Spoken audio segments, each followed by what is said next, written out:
This is He Who Moans, Doctor Who reviews. I only complain because I like Doctor Who, and I care. And I overanalyze too much because... whatever, it's just my opinion.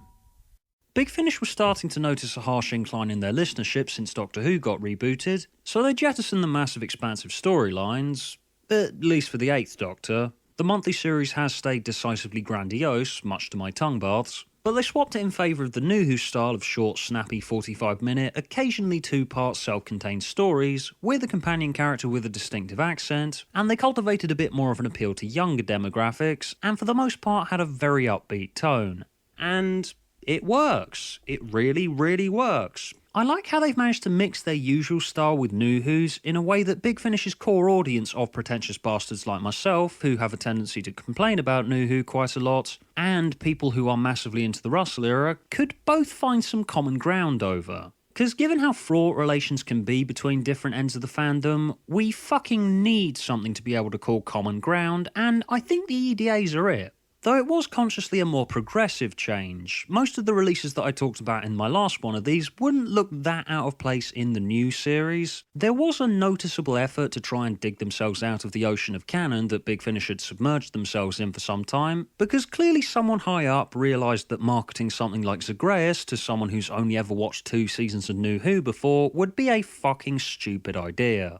And a kind of soft reboot to make a Doctor more accessible to newcomers, particularly the one lacking in a TV series, was a really smart move. While I'm on record as not generally being a big fan of Russell's style, even though it is blatantly heavily inspired by the Russell era, I do really like the 8 and Lucy ones a whole lot. Though I do like them more when they get really bleak and uncompromising towards the end of the run, because as you may have managed to guess by this point, I am a morbid little shit. If you're a Russell fan and fairly new to Bigfinish, the EDAs are pretty much tailor-made to be a highly suitable starting point for you.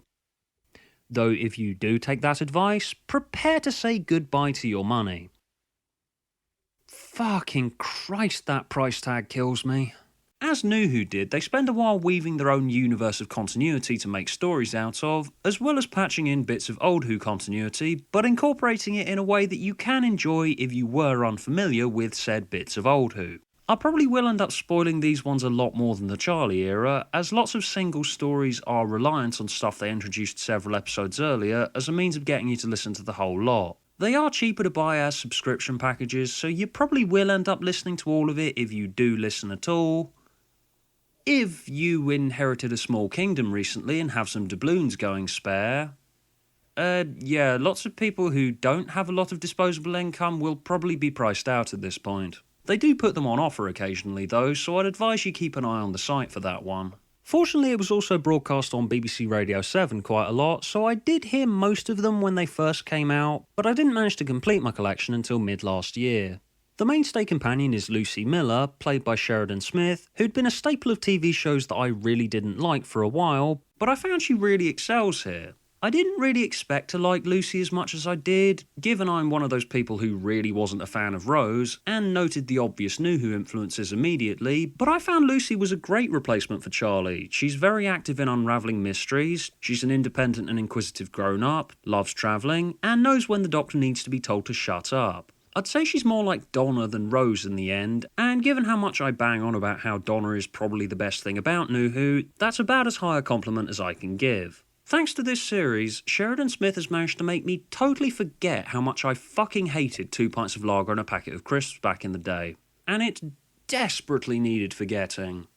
Anyway, so, the series really doesn't waste any time, as it begins with the epic 2-part Blood of the Daleks, which sees the Doctor and Lucy wind up on a planet with the frankly ridiculous name Red Rocket Rising, where the planet has suffered an asteroid strike and is becoming uninhabitable, and is descending into barbarism. The planet's leaders are then contacted by a seemingly benevolent alien race offering to save the population. And I wonder who this alien race will turn out to be. Will they be A, the Crotons, B, the Drashigs, C, look, it's the Daleks, alright? Look, they're on the cover, their name is in the title. Their appearance really shouldn't be a fucking shock to anyone by this point. Yes, I am being an oversarky dick as always, as I do love this one. I think it's a great start. There's no messing around, no worrying about having to try and ease us into the new series, just Doctor, Lucy, Daleks, stakes as high as they'll go, now I'm invested, done. This is a great demonstration of how you grab your audience and hook them in right from the off. Of course, let's not pretend that it's nothing we haven't all heard before, but an interesting thing that Nick Briggs said with the finale story of the EDAs is if you're working with a conventional story, it gives you more of an opportunity for working the characters effectively. Which I can see eye to eye on in this case, as it is a decent excuse for going back over ideas that, let's all face it, are all tried and tested. If your character's good enough, you can get away with it. And it's demonstrated really well in this case, as this story allows Lucy to make a really good first impression. Lucy to one side for a moment, Blood of the Daleks is notable for using something that we had in 80s Dalek stories as a jumping off point. Through Resurrection, Revelation and Remembrance, we had a civil war between Dalek factions going on as Davros tried to regain his place as master of them. There is a similar kind of Dalek infighting going on in Blood. Oh yeah, spoiler warning while I'm at it, skip about 30 seconds to avoid it. But what happens here is that another Dalek faction has been grown from humans to help the population of Red Rocket Rising survive the changing climate, as the Khaleds did themselves on Skaro, but since this new faction have had different origins, they've come out different, which the original Daleks see as a threat to their race's purity, and that causes the infighting. Which, you know, makes sense, doesn't it? They're meant to be Nazis from outer space. And it uses the Daleks' ideology as a direct part of the plot. This angle of it works fucking brilliantly. But very importantly in this case, the ideas it's playing with are perfectly balanced with the opening story's other primary purpose, fleshing out Lucy's character enough for us to give a shit about her. And Blood does that very professionally. Her character development is woven directly into how the story plays out. Lucy feels fully formed by the end of part 2 based on the situation that she and the Doctor have wound up in through a well-constructed plot that doesn't slow down for a second. It's somewhat contrary to how New Who fleshes out its characters, which regular viewers will know is a bugbear of mine, because I seem to always be told that to make a character feel real and to give them purpose and drive, we have to look at the domestic side of them and their day-to-day lives. To which I'd say, try giving Blood of the Daleks a listen. Hell, give the whole of the EDA Series 1 a listen. Lucy does have the domestic end of her life in there, but whenever it shows up, it never overindulges. It's always part of the story. You can weave character and plot together, you don't have to rigidly separate them. I felt it was a great idea to basically make Lucy and the Doctor thrown into the situation together by the Time Lords, and they don't really like each other at first, but it was kind of endearing listening to them decide that they have to work together to overcome the situation, and I was fully on board by story's end. We also at the end of this story introduce a recurring element of the series, the Headhunter, a snarky space bounty hunter played to perfection by Katarina Olsen, who's been sent to track down Lucy, and her motive becomes a key part of the finale of the series, and the Headhunter continues to be an occasional regular in the next two series where she does an amazing job. Also, interestingly, unlike lots of Doctor Who story arcs that I'd care to name, her being dotted around into different stories here and there showing up hunting for Lucy was done just enough to get me interested in where we were going to go with her, but it was done in a casual enough way, not drawing far too much emphasis onto who could this character possibly be, for me to not start rolling my eyes. The Headhunter is mystery box storytelling done right. And therein lies the lesson about a regular rant point of mine. If you are going to use a mystery box, be casual about it and I will buy into it. Stop being so utterly pleased with yourself for using one and I will stop bitching. Next up we've got the horror of glam rock. Yes, you heard that right, the horror of glam rock.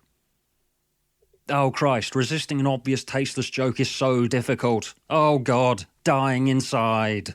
Okay, this one's a traditional base under siege tale, but the base in question is a motorway service station in the 70s being besieged by hairy alien monsters. The Doctor and Lucy are trapped with a brother and sister band, of whom the brother has gone insane and is summoning aliens with his music, and their tour manager is played by Bernard Cribbins. Yeah, Wilf turns out to be a violent, abusive tour manager of a 70s rock band. It really does feel so weird listening to this in hindsight. While it's nothing no one's never heard before and a bit corny in a Russell kind of way, it was fun, light, ludicrous, and given how face-pummelingly good Blood of the Daleks was, it's about as fine a second outing for the Doctor and Lucy as I could have asked for. And once again, it does balance its plot with its time with the characters quite nicely. It introduces Lucy's Auntie Pat, who they run into every now and then in future stories. Though Auntie Pat does primarily exist to hold up a big flashing neon sign that says, yes, we are going to use this character to emotionally fuck with you, and we never spend that much time with her. She's basically there to set up some dramatic weight for Lucy in future releases, but the writing was sharp enough for me not to mind. I personally found the story arc we go on with Auntie Pat highly compelling. More on that in the next series. Immortal Beloved comes next, and it's fairly daft sci-fi nonsense you'd have expected of the Graham Williams era, combined with a plot reminiscent of Brain of Morbius. The Doctor and Lucy land on a colony planet in the distant future that's lost contact with Earth, whose society is now running Stones of Venice style as a sort of mishmash of future technology with an ancient Greece aesthetic, where a man calling himself Zeus transfers his mind to clones of himself every time he dies in order to achieve immortality. It melds standard sci-fi fantasy elements with a fairy tale-esque plot about a king's son being next in line to the throne and having to accept his destiny. It's kind of very similar in style to lots of New Who's sort of sci-fi historical pieces, so if that's your main reference point with Doctor Who, you won't be too lost with this one. Like with Horror of Glam Rock, I wouldn't call it special, but it did have the common decency to at least be fun. Though the ideas it plays about with, as said, are nothing new, particularly in this case as lots of elements of it are quite blatantly inspired by the sci-fi classic Lord of Light by Robert Zelazny. And it really wouldn't look that out of place in the mid-70s era of sci-fi, but it translates its influences into New Who's faster-paced 45-minute structure fairly effortlessly, so I wouldn't really begrudge it of being unoriginal in the end for similar reasons that I had for accepting Robot of Sherwood. Sure, it's fluffy, disposable pulp sci-fi, but that is what it's trying to be, and in my book, it accomplishes it. Next up, we got Phobos, and it's easily the weakest so far. By no means awful, as some people say it is, but given Season 1 was fairly consistent, this drop was quite noticeable. It plays out like any random 70s Who that you can't remember anything about. Basically, the Doctor and Lucy arrive at a futuristic space extreme sports resort where there's a murder mystery afoot, and there are robots built to scare people away from where the villain is hiding and doing an insidious thing. Said insidious thing being baking a batch of delicious MacGuffins. And then everyone has a picnic. Okay, they didn't, but I'm starting to wish they did. Come on, Bigfinish, hire me to write that one for you. Doctor Who and the Picnic of Death. Everyone would fucking buy that, guarantee it. I'm seriously trying to remember anything to say about Phobos, hence me getting distracted. I remember enjoying it, sorta. I mean, I know my reactions to the last two were basically, while nothing special, I did really enjoy it, but in this case we went a couple of steps down, so now we're at, 45 minutes past.